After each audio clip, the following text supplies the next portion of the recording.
Lawmakers facing heat for using their time to not grill and question Facebook CEO Mark Zuckerberg, but instead ask for favors.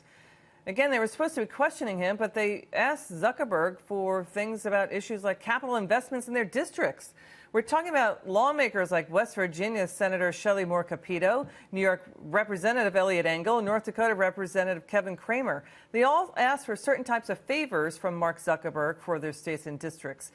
Again, this is a story that we're staying on top of. My panel joins me now to react. Trump 2020 Campaign Advisory Board member Madison Gesiotto and host of the Richard Fowler Show and Fox News contributor. Look who's here, Richard Fowler and Madison. Hey. Good to see you guys. Great to be with you. Madison, you know, this is supposed to be a hearing on Facebook privacy issues, and now we've got these congressmen asking Zuckerberg for favors.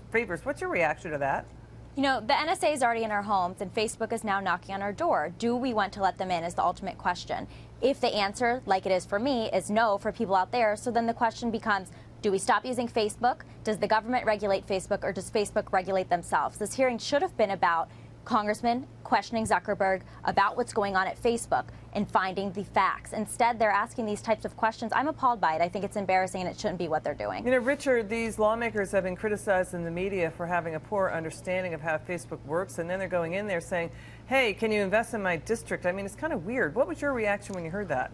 Well, I think you pointed to the larger problem. The larger problem for the past 2 days of hearings is the fact that we looked at our members of Congress, and most Americans who are millennials or most Americans who have any basic understanding of the Internet realize that our members of Congress, both congressmen and senators, have no idea what the Internet is. They couldn't ask Facebook basic questions about how the product actually works. Right. When they were asking about the user agreement, and Mark Zuckerberg responds, well, you know, you sort of sign off on that. You approve every app that stole your data, you sort of click that button. Remember that part? Yeah, that's a great, you know, Richard makes a good point here, Madison, because Zuckerberg kept saying, you know, we will give you control over your information. Maybe you can take down your photos, but you can sure as heck know, and this is a fact, Facebook is going to hold on to your search history. They're going to hold on to who looked at your photos. They're going to hold on to all sorts of information. You're not going to get control over that. You're not going to be able to delete that. And Facebook tracks you and stalks you all over the Internet when you go off the site. And they go after users who are not even on Facebook.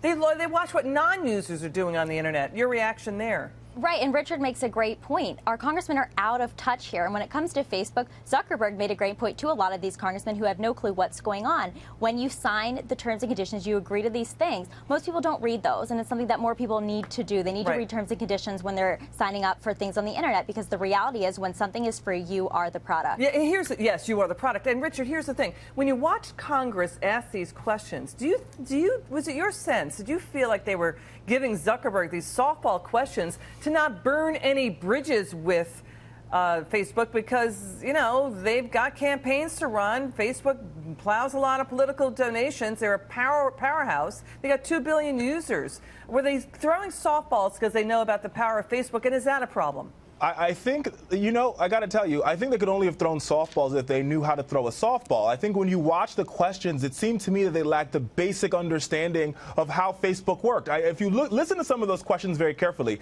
it seemed very obvious to me that these members of Congress didn't even know that Facebook owned Instagram and WhatsApp. When people were saying, oh, well, can you serve up ads? I think there was one line of questioning where, like, well, what happens when you serve up ads on WhatsApp? And when Mark Zuckerberg responded with, like, WhatsApp's encrypted, and the congressperson responded with encryption, question mark. Yeah. Like, they had no idea what encryption even meant. Were they cognizant of the count of the power of Facebook? Right, they didn't understand the power, they didn't understand how it would work, they didn't understand what they owned. It showed a basic lack of understanding for Facebook, the product, and the fact that they don't understand Facebook says to me that maybe America, just maybe, our 535 members of Congress don't understand the Internet, but yet they're charged with regulating it, and that should scare everybody.